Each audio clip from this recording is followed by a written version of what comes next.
Na aula de hoje, que é o encontro número 3, veremos se ainda é relevante darmos continuidade nos estudos pós-coloniais, né? Sobretudo no tempo presente.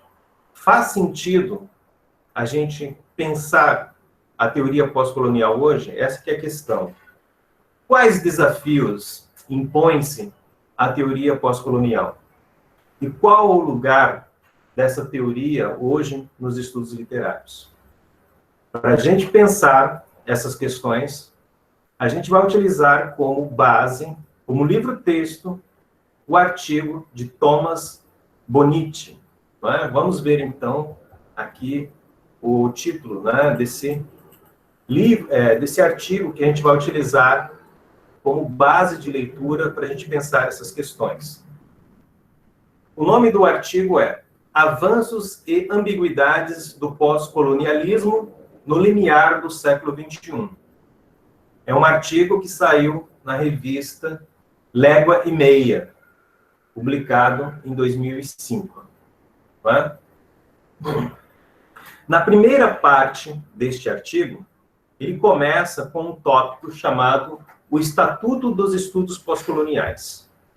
É interessante ver a perspectiva desse autor, porque pela leitura que a gente tem feito, né, desse autor, o campo de abrangência dele está mais relacionado com as literaturas de língua inglesa.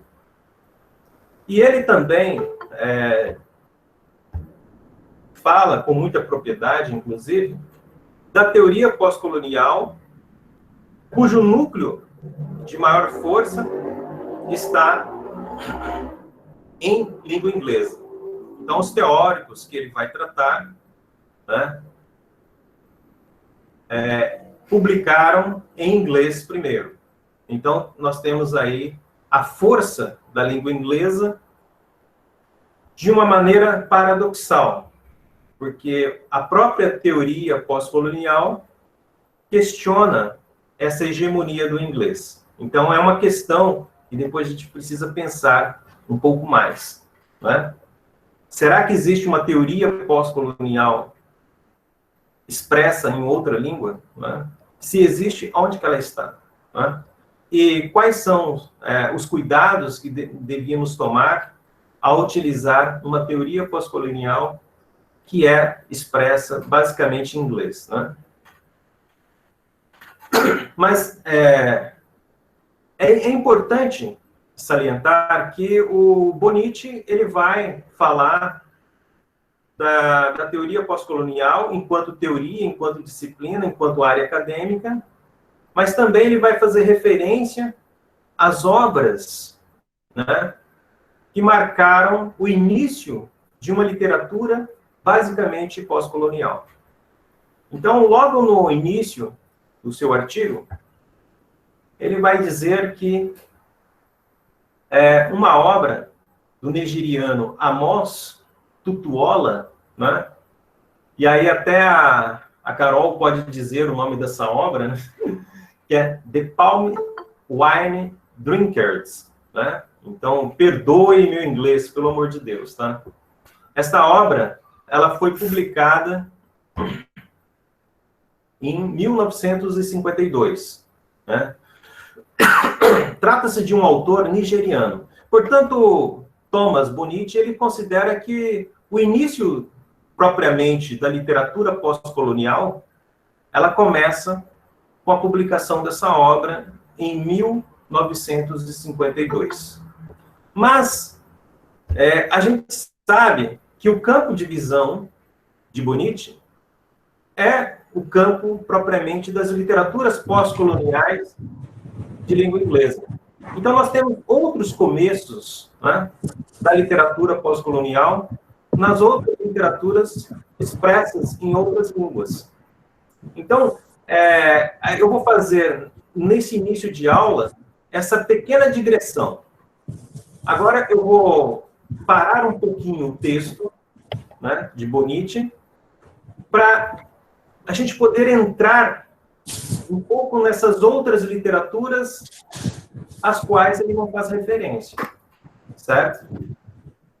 E também quero lembrar que, um pouco depois da obra de Tutuola, né, lá na Nigéria, um outro nigeriano, né, que ele é bastante lembrado dentro da literatura pós-colonial. O professor é bombadão, ele. Oi? Estão me ouvindo? Uhum. Ah, tá, ótimo. Então, tem um outro nigeriano, né, que ele não faz referência aí na introdução, mas que é importante a gente lembrar, que é Chinua Achebe. Chinua Achebe, ele escreveu uma trilogia, né, e essa trilogia ela começa com a publicação de um romance chamado O Mundo se Despedaça, que foi publicado lá em 1958. Geralmente, outros teóricos ou outros estudiosos colocam essa obra de Achebe como também um dos começos da literatura pós-colonial.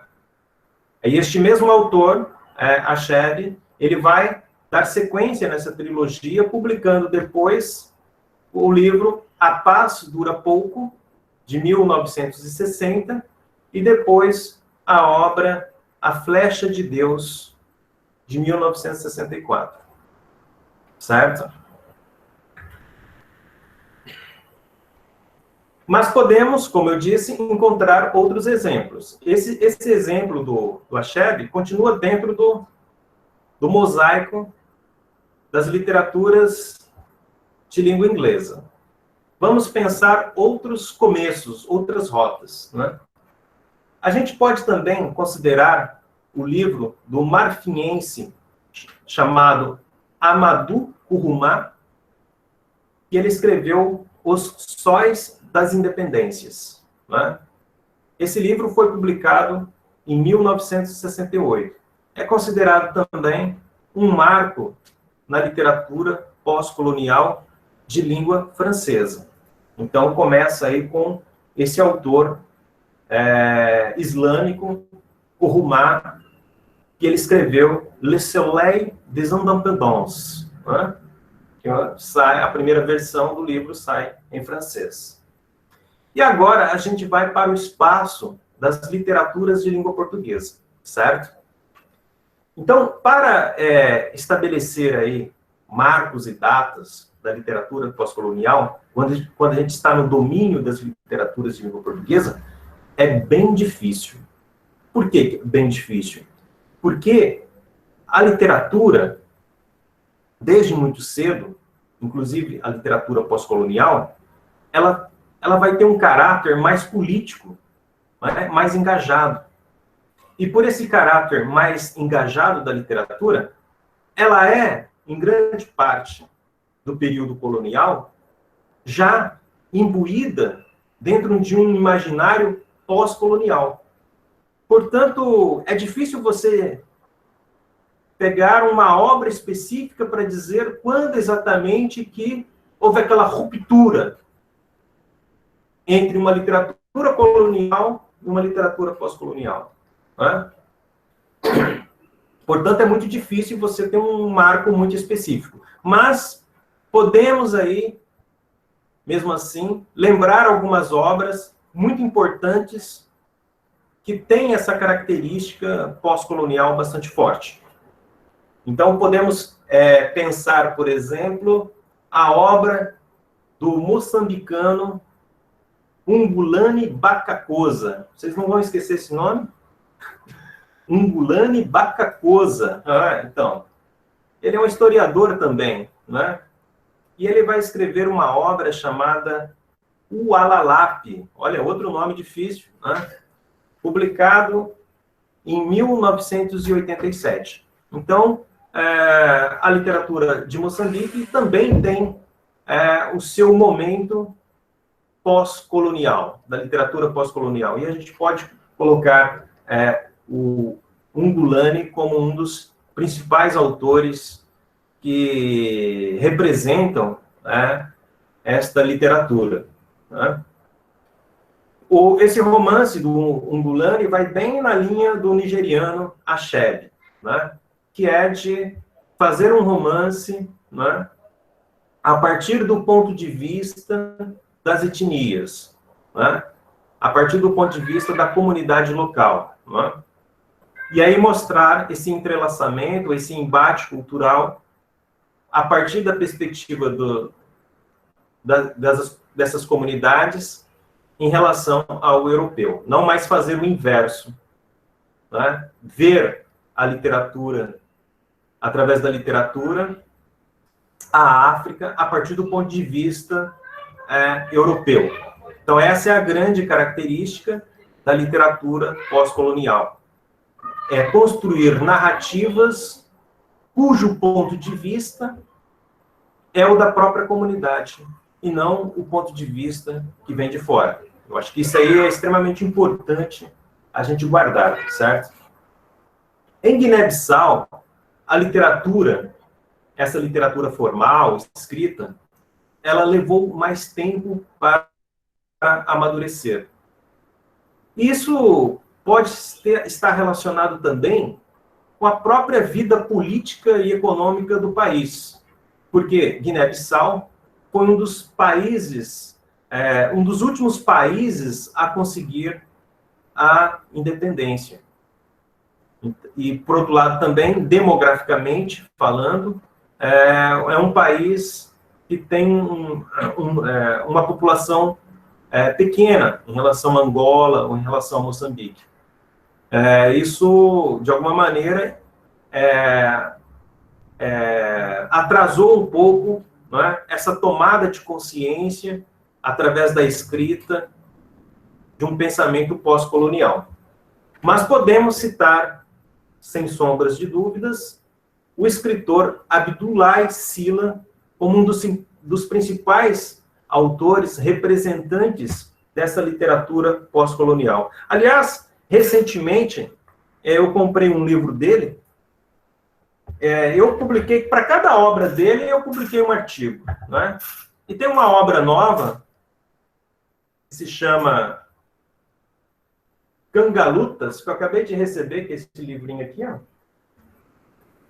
Gangalutas. É uma peça de teatro, né? Está aqui na minha estante como uma prioridade de leitura.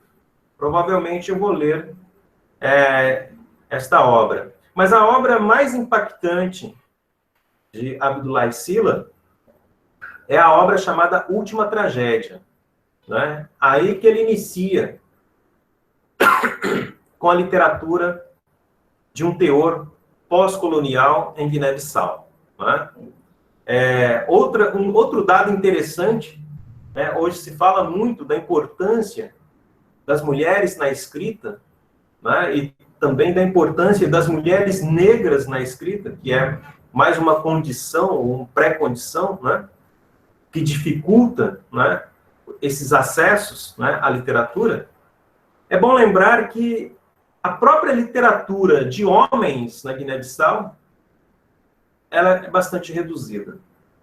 Abdoulaye Sylla é considerado o primeiro romancista do país, entende? Então veja a situação da literatura guineense em relação, por exemplo, a Angola, né? Recentemente, o pessoal fez um levantamento, né? Além desses livros, né, que falam sobre os escritores angolanos, eles identificaram mais de 1.000 escritores angolanos, do período da colonização até o período da pós-colonização. Quer dizer, Angola sempre foi um celeiro, vamos dizer assim, de escritores, né?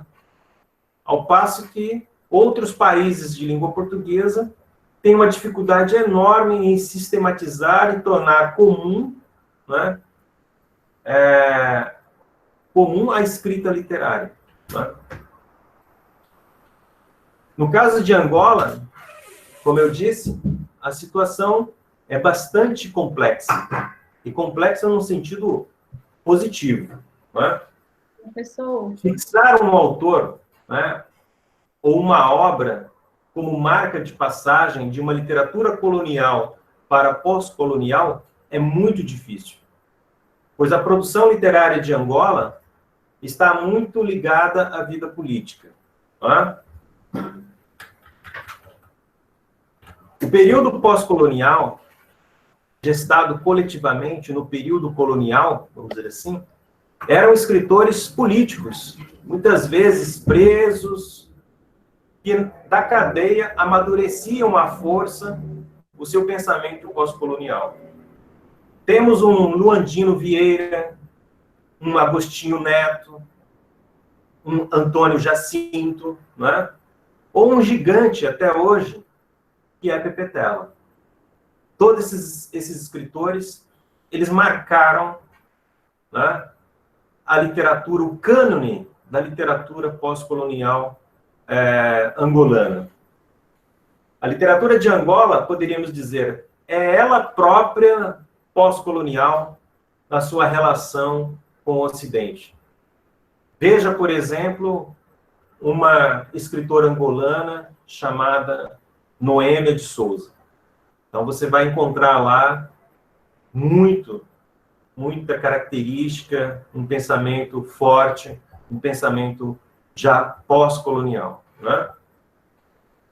E aí, para a gente avançar um pouquinho e vocês terem uma ideia dessa importância dessa literatura pós-colonial escrita em língua portuguesa, eu vou fazer referência aqui a um livro de Agostinho Neto, que é este aqui, chamado A Sagrada Esperança. Não é? Neste livro aí, nós podemos encontrar, por exemplo, um poema escrito em 1948.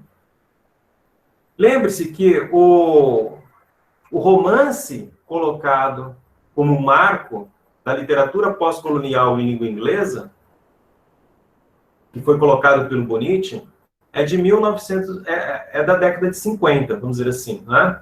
1952. Mas antes desse período, já Angola fazia uma literatura pós-colonial. E aí, para mostrar isso para vocês, eu vou ler aqui com vocês um poema chamado Velho Negro, que está neste livro, que foi publicado em 1948. Não é? Eu vou fazer aqui a apresentação na tela. Vamos ver se a gente consegue encontrar isso.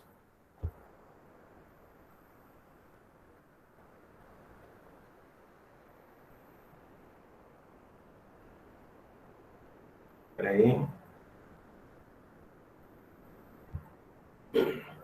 No treino foi bom, mas aqui eu já estou com dificuldade. Vou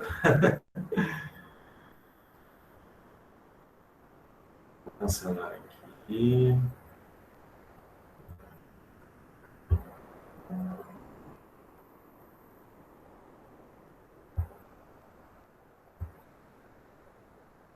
Vamos lá de novo. Agora eu acho que vai dar certo, né? Para apresentar o poema para vocês. Vocês estão vendo? Vocês conseguem ver o poema na tela? Alguém pode responder? Sim, estamos vendo. Sim, Estamos vendo. Ok, valeu, obrigadão. Né?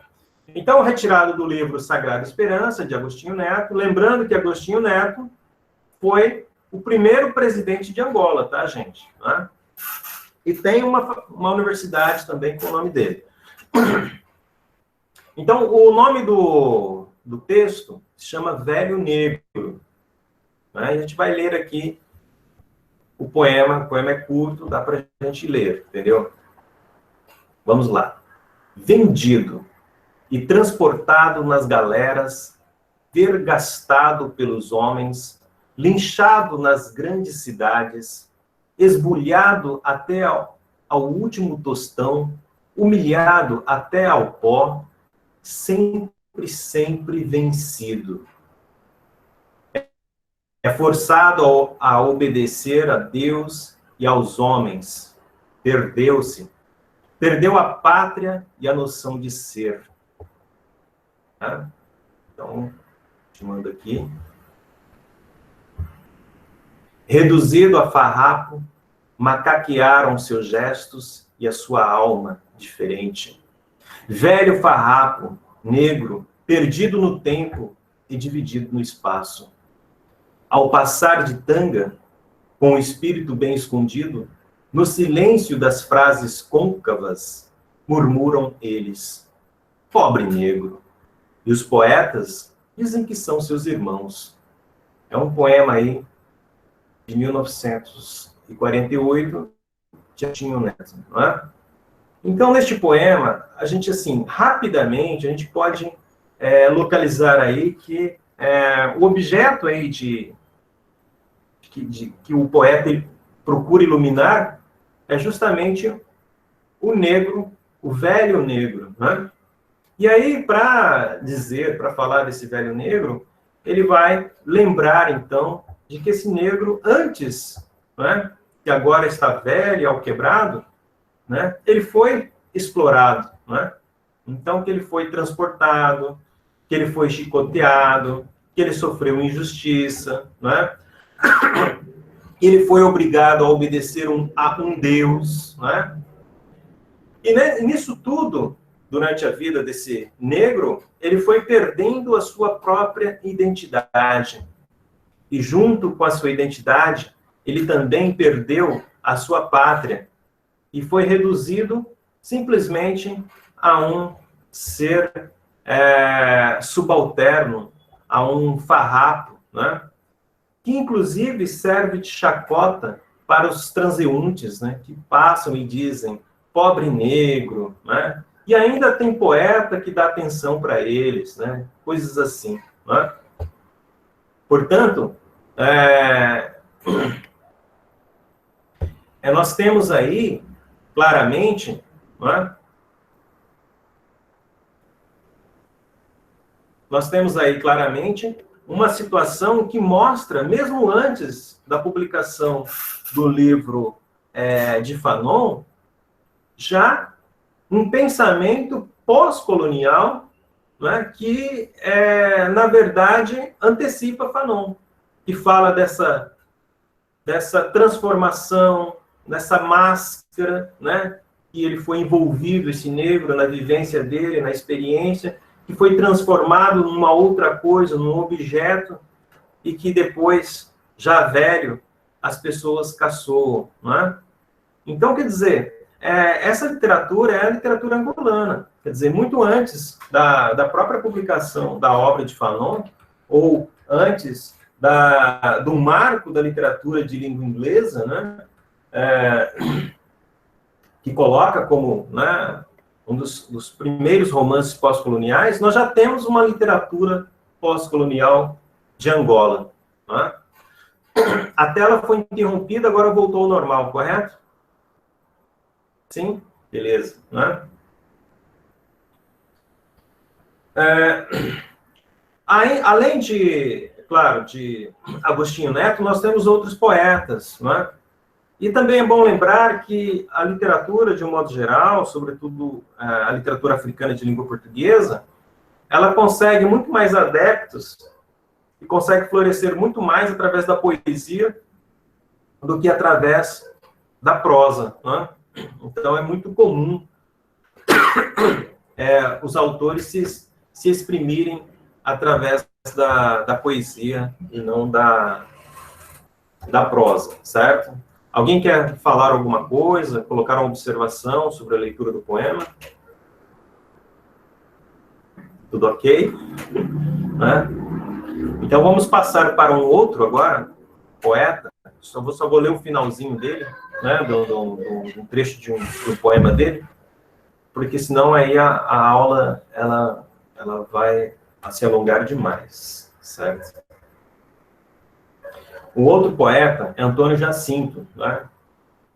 No poema cujo título é Poema da Alienação, que é de 1961, né? Podemos retirar alguns versos fantásticos, tais como um verso, abre aspas, o meu poema vem do Mussec, fecha aspas. Outro verso, abram aspas, o meu poema anda descalço na rua, fecha aspas.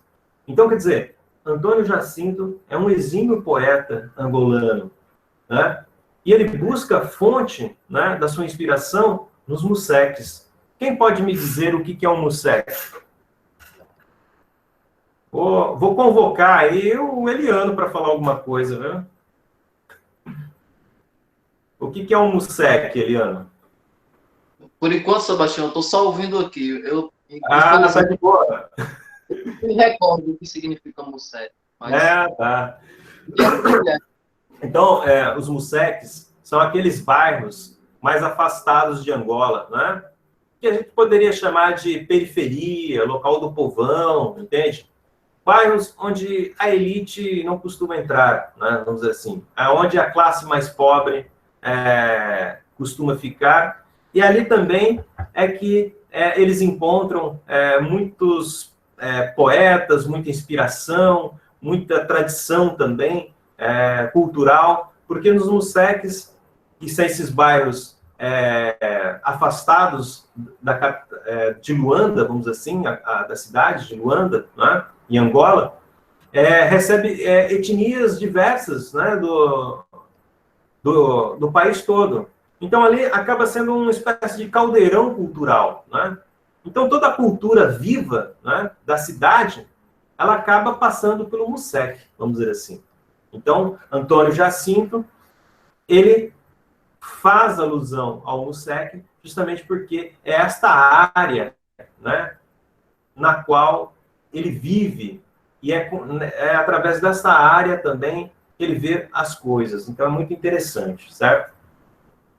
Aí agora a gente vai voltar lá na apresentação, e aí tem um trecho que é importante vocês visualizarem. Vamos ver se a gente encontra aqui. Eu retirei, preciso colocar de volta. É isso, pronto. Agora...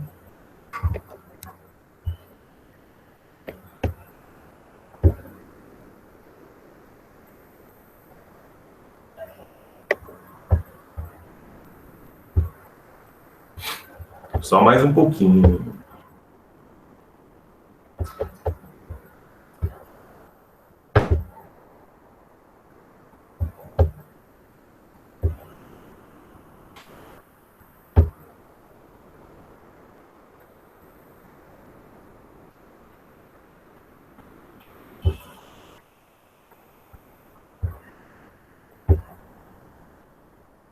Vou compartilhar aqui uma tela. Depois da leitura deste poema, aí a gente vai ver um pouco de Antônio Jacinto, né? Aí o que diz aí o poema de Antônio Jacinto? Lá no final do poema ele vai dizer o seguinte: o meu poema sou eu branco montado em mim preto, a cavalgar pela vida, não é?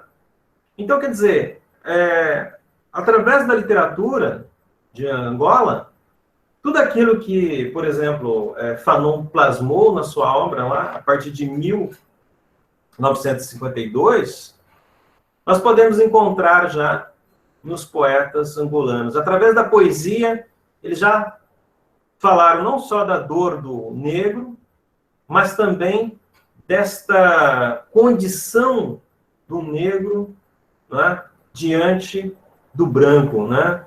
Dessa metamorfose pela qual ele passou e que dilacera a sua interioridade, a sua subjetividade, né? A sua identidade, né? Só para situar um pouco melhor, né? Fanon ele foi publicado em 1952, mas foi publicado em francês. A primeira edição de Pele Negra em português foi em 1963, entende? Então, a gente percebe aí a potência da literatura angolana, certo?